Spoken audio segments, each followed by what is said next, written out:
Shawn Kemp sparks debate about LeBron's injury timing after tough games. Is it just bad luck, or a pattern fans have been noticing for years? LeBron should be compared to Michael Jordan either. Right. I think LeBron should be compared to Magic Johnson. Right, I agree with that. I think whoever started that shit up got it totally wrong, man. LeBron is not no damn Michael Jordan. Kobe is more like Michael Jordan. Exactly. LeBron is more like Magic Johnson. Exactly. It's like they wanted to make a story from the news or something, I guess, so they just threw their name up in there. But absolutely, man, I don't see how you really compare those two. Shawn Kemp made a bold comment that a lot of people in the NBA don't usually say out loud, that he suggested that LeBron James sometimes seems to get injured right after bad games. For example, when LeBron has a rough performance, missed shots or poor decisions, there are moments when reports of knee pain or foot issues suddenly come up soon after. Then he may miss media sessions or the team becomes very cautious about his condition. Kemp pointed out that some people see this as just a coincidence, while others think there might be more to it in 2025.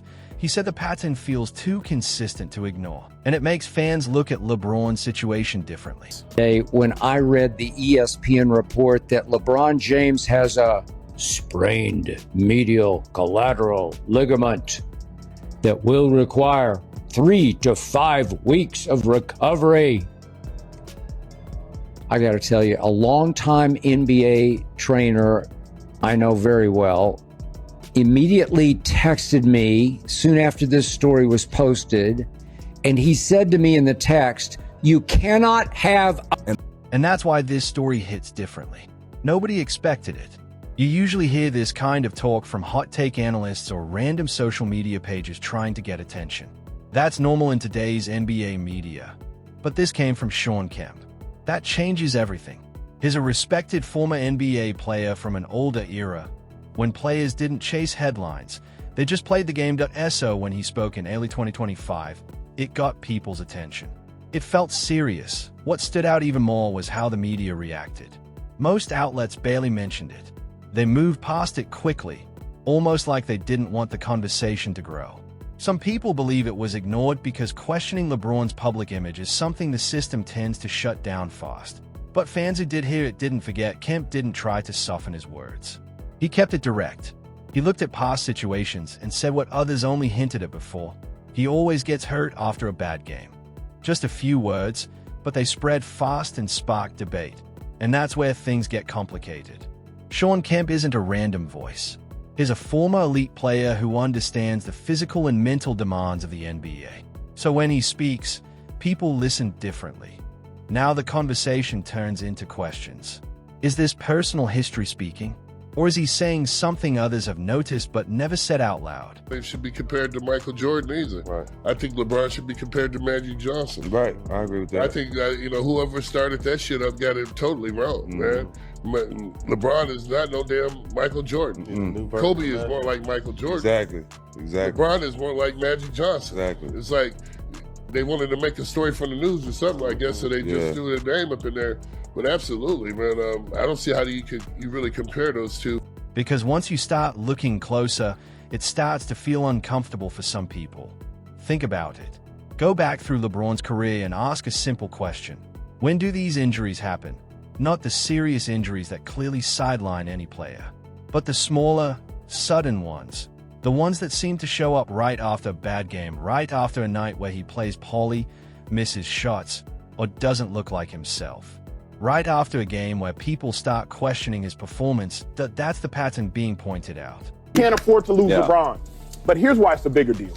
It is not a coincidence that LeBron James got hurt after playing the most minutes he's ever played in the NBA this year. 44 minutes against the New York Knicks. Backdoor played 35 minutes and got hurt. It's not a coincidence that LeBron James got hurt, a soft tissue injury, mind you. It's not a coincidence LeBron James got hurt after shooting the most field goal attempts he did in consecutive games. 23 shots, I believe it was, against the Knicks, and was on his route to another 25 plus against the Boston Celtics. It's not a coincidence that an aging player got hurt when he had...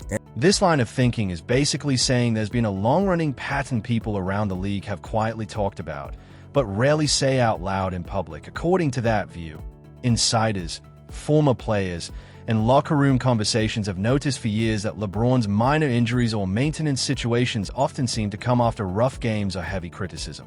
The argument is that this didn't start recently.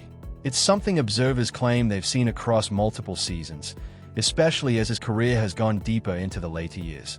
The key point being made is about timing. After a bad performance or when criticism builds, there are sometimes sudden reports of soreness, tweaks, or precautionary rest. Then the public focus quickly shifts away from the game itself and toward his health or durability instead. Supporters of this idea say that if it happened once, it's nothing. Twice, maybe coincidence.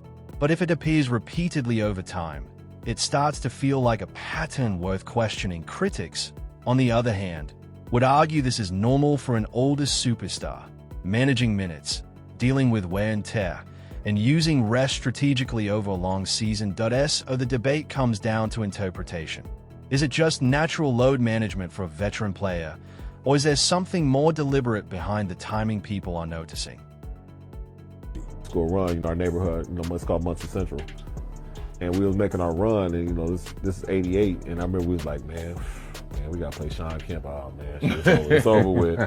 It's over with, man. Kemp came out, probably had 6 dunks the first 2 quarters. I'm talking about dunking on us. I'm talking about he's 16, he's live, dunking, doing. I was like, oh God, and we ended up beating him down the stretch, and I was just saying to myself, like, man, if that's what... This is basically framing Shawn Kemp's comments as part of a bigger generational and cultural clash inside basketball. The idea being presented is that Kemp wasn't speaking randomly or for attention, but reacting to something that has been discussed quietly among some former players and insiders for years. According to this perspective, those conversations involve how LeBron manages his image, how injury news is timed, and how quickly the media narrative can shift away from criticism of performance and toward health concerns. The argument also ties it to an old-school vs. modern NBA mindset. Players from earlier eras are often described as valuing toughness, playing through pain, and not controlling narratives through media or injury updates the same way. So when they see today's approach, where rest, recovery, and media management are more structured, it doesn't always sit well with them from that angle. Kemp is seen as the first high-profile former player willing to say out loud what others from his era might only discuss privately. But it's important to separate interpretation from fact here. What you're describing is a narrative some people push based on patterns and perception, not something that has been publicly proven or confirmed by teams or official sources. Different fans will read the same situations in very different ways. Some see smart load management and long career preservation. Others see something more calculated behind the timing. I think just thinking about it, I think anytime that you've had success, and especially when you struggled in the past and you come back and you made it to the championship, now it's hitting you.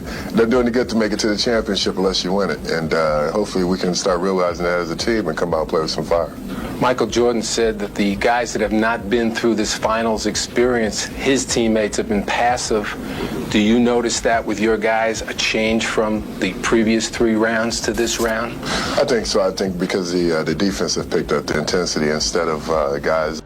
What really stands out is that when Shawn Kemp made these comments, other former players didn't strongly defend LeBron or call it nonsense. Most of them stayed quiet.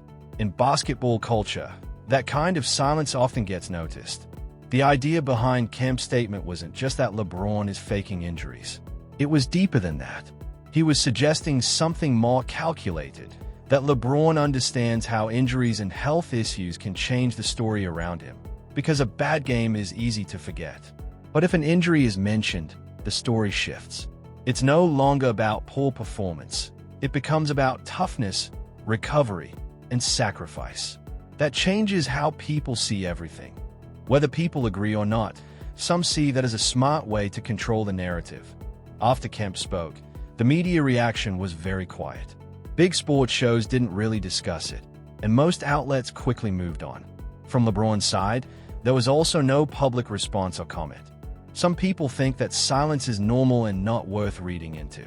Others think it stands out because LeBron usually responds when his name is part of a major discussion. Fans, however, reacted strongly.